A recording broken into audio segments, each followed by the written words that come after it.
오늘 우리가 대림절 마지막 주일 그리고 성탄 주일로 우리가 예배를 드립니다. 오늘 예배를 드리며 우리가 특별히 읽은 성경 본문 말씀은 성탄절 이야기의 오리지널입니다.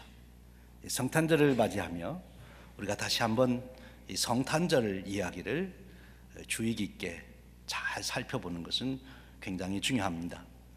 이 성탄절 이야기, 오늘 우리가 읽은 이 이야기 때문에 사실 오늘 우리가 이렇게 모여 있는 거지요. 기독교는 오늘 이 이야기 때문에 생겨난 거예요. 세계의 역사가 이 오늘 우리가 읽은 이 이야기 때문에 바뀐 거지요. 하나님의 구원의 역사가 오늘 이야기 속에 담겨 있어요. 오늘 여러분 오늘 우리가 읽은 성경 말씀, 이 말씀을 읽으며 쉽게 이해가 가고 그렇구나, 그렇게 여러분들에게 소화가 되십니까? 오늘 우리가 읽은 이 이야기, 우리가 조금만 정신을 차리고 보면 도저히 이해할 수 없는 그런 이야기예요. 오늘 우리가 읽은 성경 본문 안에도 그렇게 표현되는 부분들이 있습니다. 어찌 이런 일이 있겠습니까? 하는 거죠. 어찌 이런 일이 있을 수 있나? 여기 계신 어른들은 어렸을 적에 오늘 헌금 특성하던 자녀들 만날 때, 손자 손녀 만날 때, 그때 성탄절을 제일 기쁘게 준비하고 맞이하고, 그때 이제 성탄절 얘기를 사실 잘 들었어요. 같이 성탄절 준비하며 연극하면서 마리아도 하고 요셉도 하고 천사도 하고 그러면서 이 성탄절 얘기를 잘 들었는데, 그때는 정말 그 성탄절 얘기가 재미있고 흥미진진하고 그랬는데, 이제 여러분들이 나이가 들어가시면서 좀 한번 다시 성탄절 이야기를 주의 깊게 잘 읽어보세요. 생각해 보세요. 그것이 여러분들에게 그렇게 쉽게 이해되고 그렇구나, 그렇게 받아들일 수 있는 이야기인가? 성탄절 이야기를 우리가 스캔들이라 그렇게 학자들은 말하기도 합니다. 그만큼 어려운 이야기예요. 네. 오늘 우리가 읽은 성경 말씀 시작은 이렇게 되죠. 여섯째 달에,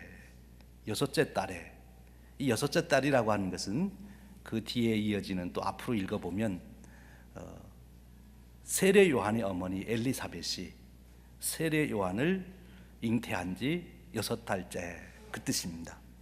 그러니까 지금 예수님의 탄생 이야기를 하면서 이 누가복음은 세례 요한의 출생과 연결시켜서 지금 설명하고 있어요. 그럴 이유가 있겠지요. 사실 마태, 마가, 누가, 요한 복음이 구원의 복음, 예수님의 이야기를 전해주는데, 요한복음과 마가복음에는 예수님의 출생에 대한 얘기가, 탄생에 대한 얘기가 없습니다. 그리고 마태복음에는 나오기는 나오는데 족보 이야기 속에 그저 요셉이 꿈꿨다는 얘기가 나오고 있죠. 그런데 이 누가복음은 예수님께서 탄생하신 그 스토리를 아주 세세하게 우리에게 들려주고 있어요. 그런데 오늘 우리가 읽은 이 말씀은 소위 수태고지, 그러니까 마리아가 예수님을 잉태하겠다고 하는 것을 가브리엘 천사가 와서 알려준, 고지해준 그런 내용을 담고 있는 거지요. 근데 오늘 우리가 읽은 말씀에 보면 우리가 참 이상하게 생각해야 될 것이, 천사 가브리엘이 하나님의 보내심을 받아 갈릴리 나사렛이란 동네에 갔다, 그렇게 표현합니다.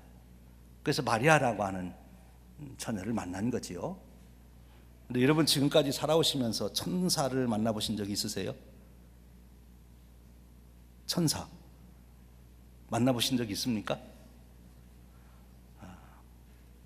천사를 만난다는 것은 놀라운 일이지요. 천사는 우리가 쉽게 일상의 삶에서 만날 수 있는 그런 존재가 아닙니다. 근데 그 천사가 지금 등장하는 얘기부터 벌써 우리의 일상의 얘기, 우리가 보통 경험하고 겪는 그런 얘기가 아닌 것임을 알 수 있지요. 그런데 그 가브리엘 천사가 찾아갔는데 갈릴리 나사렛이라는 동네로 갔어요. 이왕에 천사가 오려면 로마의 황제의 왕궁으로 가든지, 최소한 유대 땅에 오려면 예루살렘의 왕궁으로 가든지, 아니면 뭐 대제사장의 집에 가든지, 이런 정도가 되면 참 우리가 이해하기가 좋겠는데, 지금 하나님께서 천사 가브리엘을 보내서 온 세상에 구원의 소식을 전한다고 그 천사를 보냈는데, 천사가 어디로 간가 하면 이스라엘 중에도 예루살렘 중심으로는 귀족들이 살고 유력한 자들이 사는 이스라엘 전체를 이끌어가는 그런 사람들이고, 이 갈릴리는 저 변방을 말하는 것입니다. 변방. 그 중에서도 그 갈릴리 호수 주변은 그래도 괜찮은 사람들이 사는데, 나사렛은 또 더 한참 들어가서 촌동네 중에서도 촌동네, 거기로 지금 가브리엘이 천사가 갔어요. 거기에 쓸만한 사람이 없는데, 거기에 뭐 인물이 없는 동네인데 지금 천사 가브리엘이 그 동네로 간 거예요. 하나님께서 구원의 역사를 이루신다고 하면서 천사를 보냈다 하는 것까지는 이해할 수 있는데, 왜 하필이면 보내면 그 좀 유력한 자들이 있는 곳에 명문대가의 집으로 보내든지 왕궁으로 보냈어야 되는데, 그렇지 않고 그 나사렛이라고 하는 아주 시골에 보내셨는가, 이해가 안 되는 것입니다. 그러면서 그 가브리엘 천사가 가서 그래도 그 동네의 촌장을 만나든지, 그 동네에 지금 유력한 호족 어느 집에 갔다면은 또 그래도 우리가 그럴 수 있겠다 이렇게 이해할 수 있는데, 보니까 그 동네에 처녀 마리아라고 하는 처녀를 찾아갑니다. 요셉이라고 하는 청년과 정혼한 청년인데, 이 마리아는 그 당시에 몇 살쯤 되었을까? 이제 성서학자들은 15살 미만이었을 것이다 그렇게 생각해요. 15살쯤 됐을 것이다. 요셉과 정혼했습니다. 그 15살쯤 된 정혼한 약혼한 처녀를 찾아간 거예요. 그 당시의 풍습은 유다 사람들은 정혼을 하면 결혼한 것과 똑같은 법적 자격을 갖게 됩니다. 권한을. 그런데 정혼을 한 다음에 보통 1년 기간을 기다렸다가 결혼식을 올려요. 왜냐하면 1년 동안이 그 처녀가 정말 처녀인지를 증명해 줘야 되는 그런 기간이에요. 그래서 1년 동안 그 처녀에게 아무런 일이 없으면 이제 결혼식을 하는 것이고, 1년 안에 아이를 낳으면 안 되는 거지요. 그래서 1년을 기다렸다가 결혼식을 하는 거예요. 정혼을 하고. 그래서 지금 그렇게 기다리고 있는 거예요, 마리아가. 그런데 그 마리아에게 이 천사가 나타났습니다. 나사렛에 있는 처녀니까 뭐 큰 능력도 없는 것 같고 권세도 물론 없고요. 그 당시 사람들에게 알려지지도 않았어요. 그런 마리아를 찾아가서 이제 가브리엘이 그럽니다. 은혜를 받은 자여 평안할지어다. 참 좋은 얘기죠. 은혜를 받은 자여 평안할지어다. 여러분, 천사가 나타나서 여러분들에게 은혜를 받은 자여 평안할지어다 그러면 어떻게 하시겠어요? 할렐루야 아멘 그렇게 하겠죠. 그렇습니다. 은혜를 받은 자여 평안할지어다. 주께서 너와 함께 하시도다. 참 좋은 말씀이에요. 근데 이 말을 듣고 그 다음 절에 보면 처녀가 이 말을 듣고 놀라 이런 인사가 어찌함인가 생각하매 그렇게 말합니다. 은혜를 받은 자여 평안할지어다. 주께서 너와 함께 하신다 그랬는데, 이 처녀는 놀라서 어찌 이런 인사를 내게 하십니까? 이렇게 질문했다는 거예요. 두 가지 생각해 볼 수 있어요. 하나는 천사를 만나가지고 놀랄 수 있어요. 여러분들도 갑자기 천사가 여러분들 찾아오면은 그저 아무런 놀람 없이 그냥 만날 수 있겠어요? 깜짝 놀랄 것 같아요. 그렇죠? 천사가 우리에게 온다면.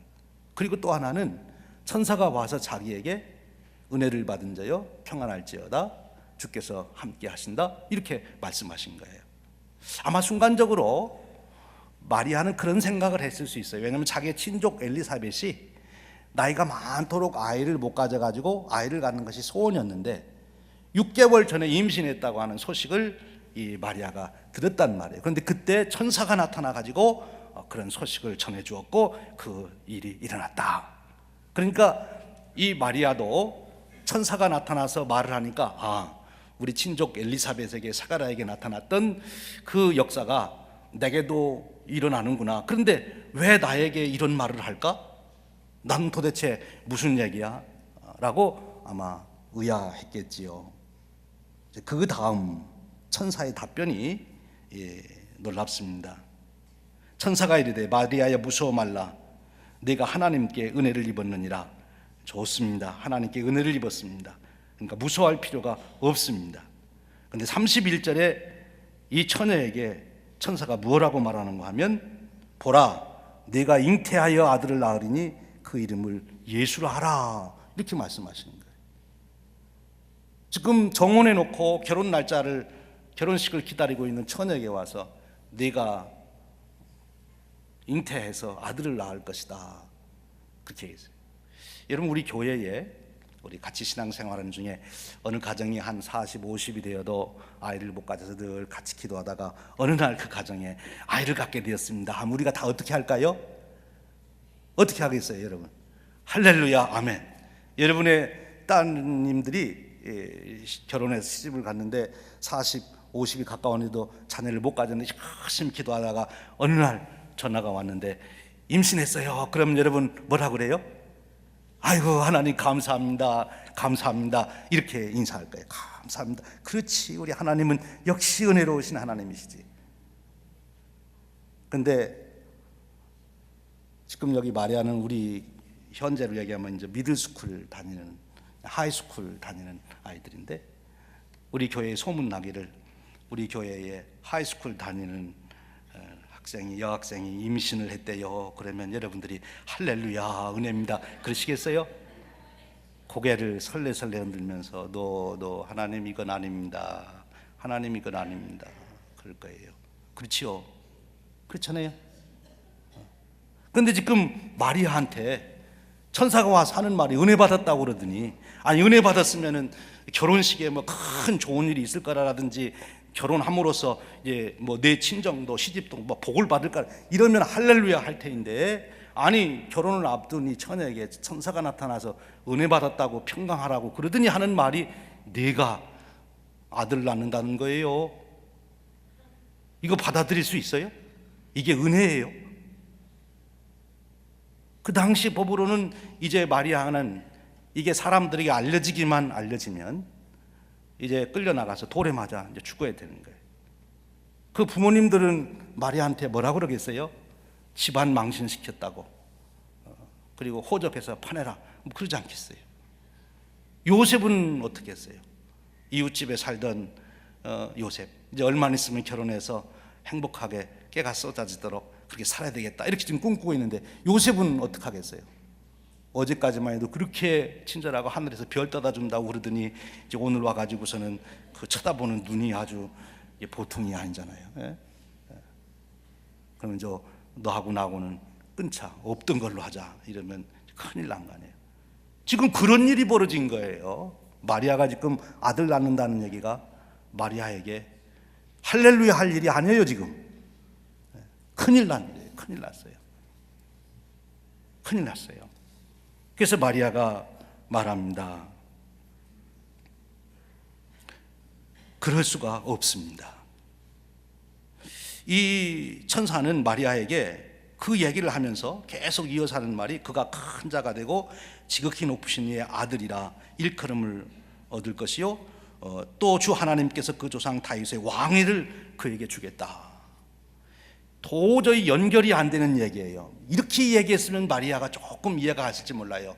너 지금 요셉하고 결혼하려고 정혼을 했는데 요셉은 싹수가 없다, 희망이 없어, 이 결혼 파혼될 거다. 그리고 어느 날 왕자님이 동네를 지나다가 너를 보게 될 것인데 너를 택해가지고 왕비를 삼아서 내가 이제 그 왕비가 돼서 아들을 낳을 것인데 그가 큰 자가 되고 온 세상을 다스리는 왕이 될 것이다. 그러면 마리아가 좀 이해가 갈 것 같아요. 그렇죠? 근데 지금 천사가 와서 마리아한테 하는 소리가 전혀 앞뒤가 안 맞는 말이에요. 지금 요셉하고 정혼을 하고 정식 결혼을 해서 아들을 낳고, 그래서 그 아들이 훌륭하고 똑똑하게 커서 그래서 한 자리 하겠다. 그래도 지금 믿을지 말지인데, 나사렛에서 무슨 선한 것이 나겠냐고 그러는 그 당시 상황인데, 그런데 아니 자기가 지금 결혼도 안 해가지고 아들 낳았는데 그 아들이 온 세계를 다스리는 왕이 될 것이라고 하는 말, 정신 나간 소리죠. 상상도 못 해봤던 일이 지금 일어난 거예요. 그러면서 이 천사는 마리아에게 은혜를 입었다는 거예요. 이게 성탄절 얘기예요. 여러분 이해가 되십니까? 지금 마리아는 두 가지 면에서 말했는데, 하나는 자기가 분명히 나는 남자를 알지 못합니다. 그래서 도저히 자기가 불륜을 저지른 것도 아니고 자기는 처녀인데 어떻게 처녀가 아들을 임신할 수가 있습니까? 과학적으로 생물학적으로 이루어질 수가 없는 거예요. 과학적으로 생물학적으로 이루어질 수 없는 거예요. 또 윤리 도덕적으로도 이건 있을 수 없는 일이에요. 되지 않는 일이에요. 여러분 이런 이야기가, 이 성탄절 이야기가 우리에게 어떤 복음의 말씀을 주시는 것입니까? 우리로서는 도저히 받아들일 수 없는 얘기예요. 받아들일 수 없는 얘기. 그럼 이 얘기가 우리에게 주시는 메시지가 뭐예요? 먼저 하나님의 구원은 신비라고 하는 거예요. 과학기술을 가지고 구원을 이루는 게 아니에요. 우리의 지식, 우리의 능력, 우리가 생각하는 어떤 방식, 아무리 우리가 최상의 방식이라고 찾아내도 그런 방식으로 하나님은 우리를 구원하지 않는다는 거예요. 동방의 박사들은 참으로 뛰어난 사람들인데, 그들이 메시아가 난 별을 보고 그들은 왕궁에서 황태자가 났구나 이렇게 생각하고 왔어요. 그게 우리들의 생각이에요. 그런데 하나님은 저 나사렛 시골의 처녀에게 아들을 잉태하게 해서 그를 메시아로 세운다는 거거든요. 그러니까 하나님의 구원의 역사는 우리의 생각하고는 감히 우리가 따라갈 수 없는 그런 신비로운 역사라고 하는 거예요. 그렇습니다. 하나님은 신비로우신 분이십니다. 구원을 이루시는데 우리가 생각하는 어떤 조건도 조건이 될 수가 없는, 하나님께서 은혜로 구원을 하시는 거예요.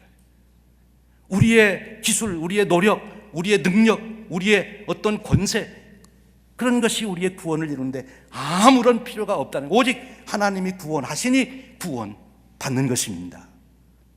성탄절 이야기를 통해서 우리가 할 일은 무엇입니까? 이 이야기를 구원의 은혜로, 구원의 이야기로 우리가 믿을진데 우리가 할 수 있는 일은, 하나님은 절대자이십니다. 하나님은 창조자이십니다. 하나님은 전능자이십니다. 하나님, 제가 할 수 있는 일은 오직 아멘, 하나님의 은혜가 내게 이루어지기를 원합니다. 그 고백밖에는 할 수가 없다는 거예요. 우리가 어떤 스펙을 쌓아서 구원을 이루는 것이 아니라는 거지요. 오직 하나님의 은혜, 그리고 그 하나님의 은혜는 우리의 상식, 지식, 경험 모든 것을 초월해서 우리에게 전격적으로 임하시는 하나님의 역사라는 거예요. 성탄절의 역사는 하나님의 전권적인 역사입니다. 그래서 우리를 구원하시는 그 하나님의 역사는 어떤 것에도 영향을 받지 않고 하나님이 이루시는 역사예요. 그래서 우리의 구원에는 흔들림이 없다는 거예요. 하나님이 하시는 일이니까 어떤 조건도 어떤 상황도 다 필요가 없어요. 하나님이 하시면 하시는 거예요. 하나님이 구원하시면 구원하시는 거예요. 하나님이 은혜를 베풀어서 우리를 부르시면 부르시는 거예요. 우리는 그 하나님 앞에 경배할 뿐입니다. 하나님이십니다. 하나님이십니다. 윤리 도덕을 쌓아서 그래서 우리가 구원받는 게 아니라는 거지요. 하나님이 이루시는 구원의 은혜, 그것은 전적인 하나님의 신비요 하나님의 역사예요. 그래서 우리가 하나님께 내 운명을 맡길 수 있는 거예요. 내가 어떻게 하든, 내가 어떤 형편에 있든, 내가 어떤 자리에 있든 관계없이 하나님이 나를 구원하신다는, 하나님은 구원의 하나님, 은혜를 베푸시는 하나님, 모든 것을 뚫고 들어와서 나를 건지시는 하나님. 여러분, 성탄절 이야기를 통해서 절대적인 권세를 가지고 나를 구원하시는 그 하나님이 오늘 가브리엘을 보내서 마리아를 찾아갔듯이 내게 찾아오시는 것임을 믿으시길 바랍니다. 그러기에 우리는 담대할 수 있는 거지요. 왜? 그 하나님이 나를 구원하셨기 때문에, 그 하나님이 나의 구원의 하나님이시기 때문에 그런 거예요. 나의 어떤 조건도 필요가 없는 것입니다. 그 다음 오늘 이야기를 통해서 주시는 또 하나의 은혜의 말씀은 무엇입니까? 하나님이 그렇게 마리아에게 강권적으로 역사합니다. 이건 은혜다. 이건 내게 하나님이 함께 하신다. 네가 아들을 잉태할 것이다. 넌 말이 안 된다고 생각하지만 아니다. 그것이 내가 이루는 역사다. 이렇게 말씀하시는 거예요. 그리고 그 아들이 메시아가 될 것이다. 이렇게 지금 천사를 통해서 마리아에게 말씀해 주시는 것입니다. 35절에 이렇게 말합니다. 천사가 대답하여 이르되 성령이 내게 임하시고 지극히 높으신 이의 능력이 너를 덮으시리니. 여러분, 성령이 여러분들에게 임하시고 하나님의 능력이 여러분들을 덮으시는 축복이 있으시기를 축원합니다.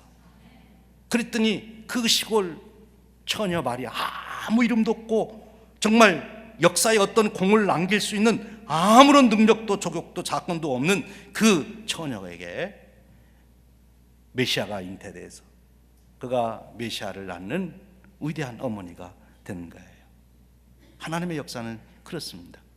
오늘 내가 어떤 형편과 처지에 있든지 상관이 없어요. 하나님이 내게 임하시면 마리아를 통해서 온 일을 구원하는 구원의 역사를 이루셨듯이 오늘 나를 통하여 하나님은 세상을 구원하는, 우리 가문의 역사를 바꾸는, 나와 함께 살아가는 사람들에게 하나님의 놀라운 축복을 나눌 수 있는 그런 존재로, 그런 삶으로 우리를 세우실 수 있는 분이 하나님이시라는 거예요. 하나님의 은혜만 임하시면 그렇습니다. 그런데 여러분, 그 보정된 그 마리아에게 약속된 그 하나님의 은혜가 어떻게 현실적으로 마리아에게 이루어지게 되는 것입니까? 마리아가 처음에 의심하지요. 그럴 수 없습니다. 말이 안 됩니다. 그랬더니 한 가지 예만 딱 들어줘요. 내 친족 엘리사벳도 늙어서 아들을 배었느니라. 본래 임신하지 못한다고 알려진 네가 이미 6달이 되었다. 그래서 하나님의 그 능력을 너도 알지 않느냐, 이렇게 구체적인 예를 들어서 설명을 줘요. 그랬더니 마리아가 이해가 됐어요. 받아들였어요. 하나님의 말씀, 가브리엘 천사를 통해서 주신 하나님의 약속을 그가 아멘으로 받습니다. 그래서 이제 37절에 천사가 이렇게 결론을 내려요. 대자 하나님의 모든 말씀은 능하지 못하심이 없느니라. 이렇게 선언하니까 마리아가 이르되 주의 여종이오니 말씀대로 내게 이루어지이다 하는 거예요. 하나님의 뜻이, 하나님의 말씀이 내게 이루어지기를 원합니다. 여러분, 이것이 하나님의 구원의 능력이, 하나님의 권세가 나를 통하여 온 세상에 드러나게 하는 사건이 되는 거예요. 내가 가지고 있는 지식, 내가 가지고 있는 조건, 환경, 그런 것을 통해서 하나님의 역사와 은혜가 나타나는 것이 아니라 하나님께서 내게 주시는 말씀을 아멘으로 받고 하나님 맞습니다, 하나님 말씀대로 내게 이루어지기를 원합니다 할 때, 그 고백이 있는 사람을 통해서 하나님은 세상을 구원하시고 역사를 바꾸시고 하나님의 구원의 은혜를 펼쳐 가신다는 거예요. 오늘 여러분에게도 하나님의 구원의 역사가 여러분들 통해서 이루어지는 그 축복을 누리는 그런 영광된 인생을 사시기를 원하십니까?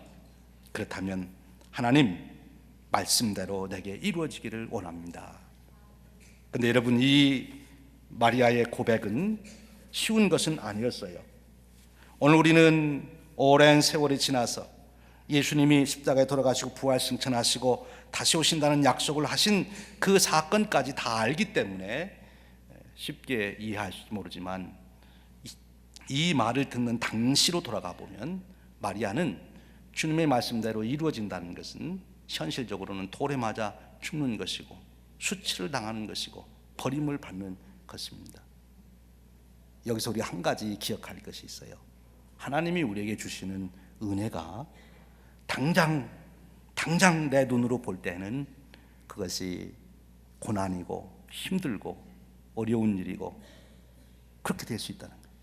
하나님이 오셔서 너에게 평강이 있을지어다 하면 만사형통이 이루어지는 것이 아니라 하나님께서 내게 오셔서 주신 은혜, 그 말씀이 내게 이루어질 때는 당장에는 그것이 내게 큰 고통과 고난이 될 수도 있다는 거예요. 그러나 마리아는 오늘 이 가브리엘 천사의 말씀 속에서 비전을 갖습니다. 마지막 궁극을 바라봅니다. 여러분, 그렇습니다. 이제 다시 오실 주님을 기다리는 우리들, 대림절을 지내면서 다시 오실 주님을 기다리는 우리는 우리의 시선이 항상 오늘에 머무르지 않고 주님 다시 오셔서 주님 앞에 설 때 주님께서 내게 결론을 내려주실 그날을 우리가 바라보아야 한다 하는 것입니다. 사도 바울이 그렇게 살았어요. 그는 의의 면류관을 바라보며 오늘 자기에게 당면한 그 모든 은혜, 현실로는 고난을 그는 넉넉히 이겨나갈 수 있었습니다. 사랑하는 여러분, 이 성탄절의 이 귀한 이야기를 통해서 먼저는 하나님께서 나를 구원하시니 내 구원은 흔들림이 있을 수 없다. 하나님이 나를 구원하시니 나는 구원받는 거야. 나의 아무런 조건도 구원에는 필요가 없어요. 하나님이 구원하여 주시니까 구원받는 거예요. 그 신비로운 하나님의 구원의 섭리를 받아들이고 그 하나님을 의지하시고 하나님이 우리를 사랑하여 찾아오신 그 사랑에 여러분의 운명을 위탁하시기를 주님의 이름으로 축원합니다. 또한 이 마리아의 신앙을 본받아서 주님께서 오셔서 내게 말씀을 주실 때 당장 현실로는 그것이 고난으로 보일지라도 아멘으로 우리가 받을 수 있다면 결국 우리는 하나님의 동역자가 되는 것이고 궁극적인 하나님의 영광의 날에 우리가 그 영광 중에 하늘의 별처럼 빛나는 사람으로 의의 면류관을 받는 승리의 결말을 맞이하게 될 것이라는 것입니다. 이 믿음으로 오늘도 여러분 하나님의 말씀을 수용하고 믿고 실천해가는 그런 축복이 마리아와 같이 여러분의 삶 되시기를 주님의 이름으로 축원드립니다. 기도하겠습니다. 하나님 아버지, 오늘 우리가 성탄절 가브리엘 천사를 통하여 마리아에게 예고하셨던 그 이야기를 나누며 우리를 구원하신 전능하신 하나님, 절대자 하나님, 결코 그 역사를 이루실 때 누구도 어떤 것도 방해할 수 없는 하나님의 구원의 역사를 다시 한번 보게 됩니다. 하나님 감사합니다. 하나님을 의지합니다. 하나님께 위탁합니다. 하나님의 구원이 우리에게 이루어진 줄로 믿습니다. 누구도 빼앗아 갈 수 없고 어떤 것도 무너뜨릴 수 없는 구원이, 하나님의 구원이 우리에게 이루어진 줄로 믿습니다. 하나님을 높여 찬양케 하옵소서. 하나님, 마리아에게 주셨던 은혜 우리에게 동시에 임할 때 하나님 근심하지 않게 하시고 마리아와 같이 용기 있게 주의 말씀이 이루어지이다 고백하며 성령님의 인도하심을 따르는 저희들이 되도록 축복하여 주시옵소서. 그리하여 바로 최후의 영광, 마지막 영광에 참여하는 저희들이 되도록 은혜 베풀어 주시옵소서. 우리 주님 예수 그리스도의 이름으로 기도하옵나이다. 아멘.